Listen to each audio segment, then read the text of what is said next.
Calero die werd ooit geboren in Caracas in Venezuela in 1982. En op 17-jarige leeftijd moest zij met haar familie vluchten naar Europa. Op dat moment besloot ze beeldend kunstenaar te willen worden. En ik denk de allereerste keer dat ik haar ontmoette is zo'n klein jaartje geleden ongeveer. Toen zag ik haar werk in Berlijn bij de Hamburger Bahnhof. Daar deed ze mee met een grote tentoonstelling. Ze was genomineerd voor een kunstprijs.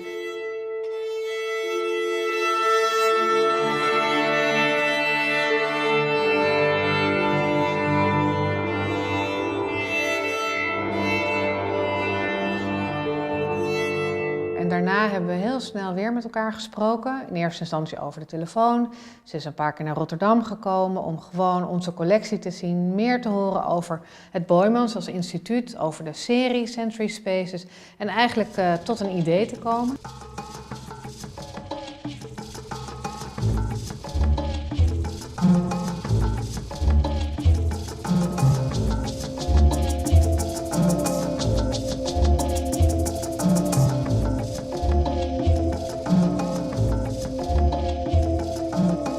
I was very happy to be invited to do this because this is actually how I work often. I like to consider the space, especially in institutions and museums.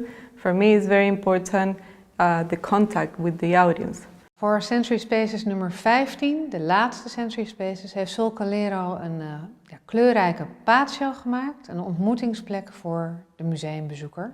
Het idee daarvoor kwam eigenlijk toen ze een paar maanden geleden naar het Andesgebied afreisde. En toen viel het haar op. Iedereen heeft daar een patio en iedereen die gebruikt dagelijks die patio. Mensen hangen er een was op, ze feesten er, ze zitten er om gewoon van gedachten te wisselen. Het is echt een soort van centraal onderdeel in het dagelijks leven in Latijns-Amerika. Dat je bijna zou vergeten dat het dus echt het icoon is van koloniale architectuur. The idea for the installation for a patio came after a trip I did to Latin America, specifically to Peru and Ecuador, where it's the first time that I encounter, let's say, the Baroque period in painting. It's very hard not to see it because it's very present in the architecture, in the cathedrals, and in the life itself of these countries. What I've been trying to do for years now is try to find a point where painting and conceptual art meets. Even if I'm working with a space, with an installation or with a sculpture, it often comes from the point of view of the painting. So for instance, you'll see an installation, and although it's an environment and a 3D space, for me it's always a flat surface depending on where you see it. In this project we won't see paintings itself as canvases, but the painting and the concept of the painting has been extended to the walls through the wallpaper, and also the concept itself of the painting is within the references and the conceptual references of the project, which are looking at the Baroque period of painting in the Andes.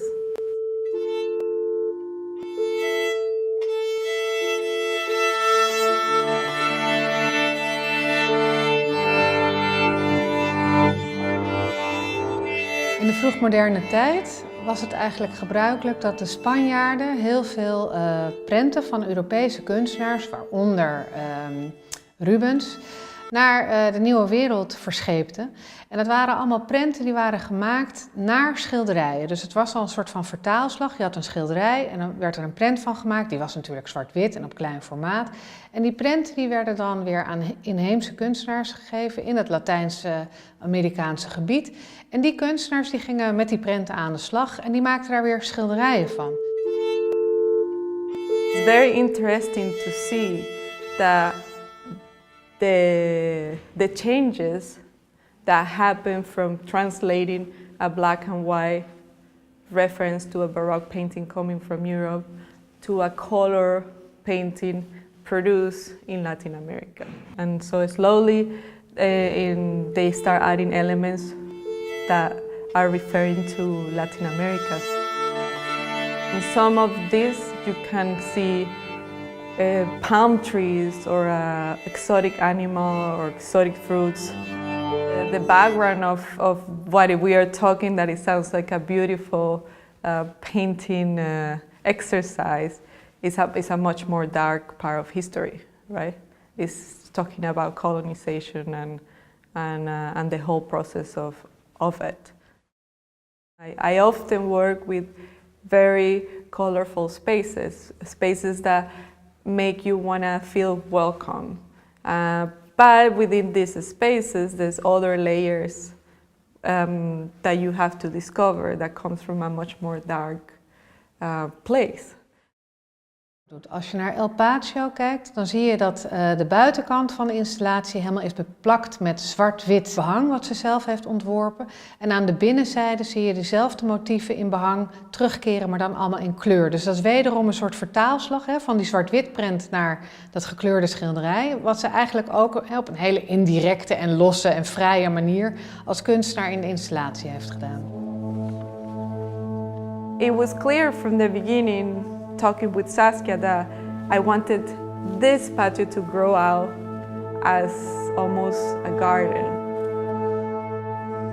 What I've been trying to look at is the history of Latin American art in one way, but also much more general, asking more universal questions that deal with identity and how do we perceive people, how do we have preconceived ideas, how do we understand the world itself, how do we communicate with other cultures, and do we understand them, are we open about them, do we question our preconceived ideas about the other. So in installations like this, it has been very interesting through the process to be talking to the guards of the museum, where some of them, depending on where they come from, and in Holland you have so many nationalities mixed that it's very beautiful to get these inputs in the projects. Like for one guard was from Aruba, and he sees references from Aruba, and one guard is from Colombia, and he sees references from Colombia, but then the Arab person that was also working in the museum, he just told me this morning, this looks like Morocco. And I'm like, yeah, exactly, this looks like many places, because we all come from all these places.